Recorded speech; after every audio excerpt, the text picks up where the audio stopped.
Constitution of India, Constitution Day. Constitution Day, also known as Samvidhan Divas, is celebrated in our country on 26th November every year to commemorate the adoption of the Constitution of India.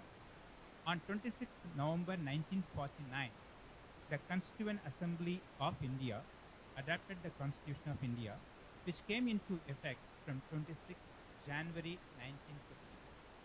The Ministry of Social Justice and Empowerment on 19th November 2015 notified the decision of the Government of India to celebrate the 26th day of November every year as the Constitution Day to promote the Constitution values among the citizens. The Constitution of India was framed by a Constituent Assembly set up under the Cabinet Mission Plan of 1946. The Assembly held its first meeting on December 9, 1946 and elected Dr. Sachidanand Sinha, the oldest member of the Assembly, as a provisional president. On December 11, 1946, the Assembly elected Dr. Rajendra Prasad as its permanent chairman. The Constituent Assembly set up 13 committees for framing the Constitution, including the drafting committee under the chairmanship of Dr. B.R. Ambedkar. On the basis of the reports of these committees, a draft of the Constitution was prepared by a 7-member drafting committee. It's the longest written constitution in the world, containing 395 articles, 22 parts, and 12 schedules. The Constitution of India was not typeset or printed out, but was handwritten and calligraphic in both English and Hindi. It was entirely handcrafted by the artists of Shantiniketan under the guidance of Acharya Nandalal Bose, with the calligraphic text done by Prem Bihari Narayan Raizada in Delhi. The original copies of the Constitution of India are kept in special helium-filled cases in the Library of the Parliament of India. Each part of the Constitution begins with a depiction of a phase or a scene from India's national history. At the beginning of each of the Constitution, Nandalal Bose has depicted a phase or a scene from national experience and history. The artwork and illustration, 22 in all, rendered largely in the miniature state, represent the vignettes from the various and different periods of the history of the Indian subcontinent, ranging from Mohenjo-daro in the Indus Valley to the Vedic period, the Gupta and Maurya empires, and the Mughal era to the national freedom movement. By doing so, Nandalal Bose has taken us through a veritable pictorial journey across 4,000 years of rich history, tradition, and culture of the Indian subcontinent. People of India are the ultimate custodians of the Constitution. It is in them that sovereignty rests, and it is in their name that the Constitution was adopted. The Constitution empowers the citizens, but the citizens too empowers the Constitution by following it, by adhering to it, by protecting it, and by persevering it to make it more meaningful with words and deeds. The Constitution is nobody's preserve, and it is at everybody's preserve. When the Constitution was adopted in the year 1949, there were no provisions regarding the fundamental duties to the citizens, though there was a part 3 of the fundamental rights. The fundamental duties of the citizens were added to the Constitution by the 42nd Amendment in 1976 upon the recommendations of the Swaran Singh Committee that was constituted by the government. The committee suggested that steps need to be taken to ensure that the individuals did not overlook his duties while in exercise of his fundamental rights.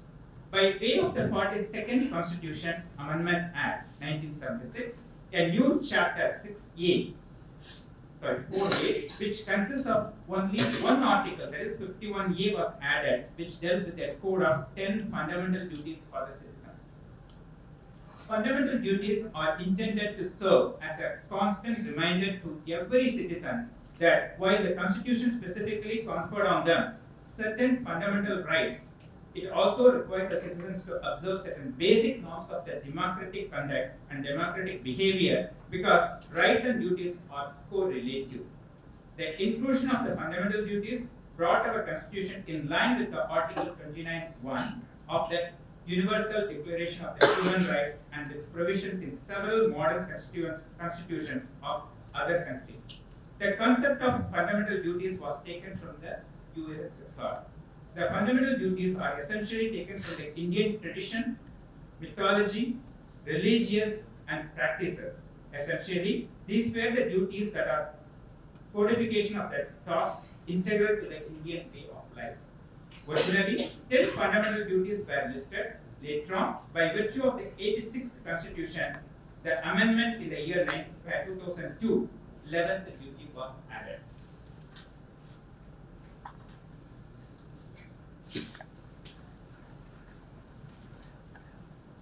The Constitution of India, the preamble.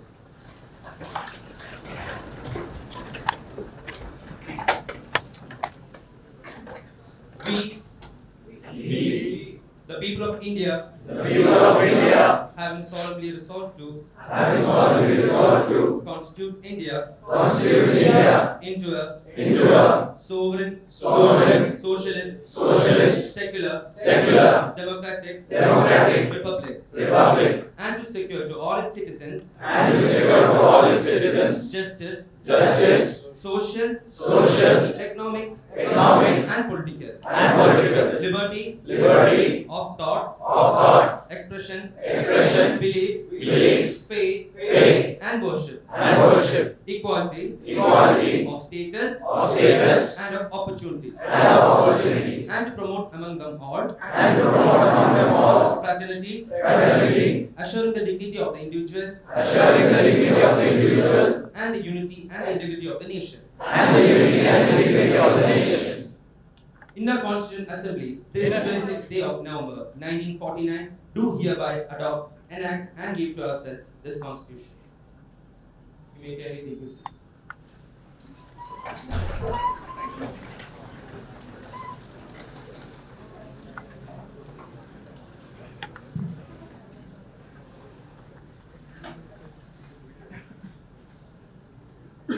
The fundamental duties.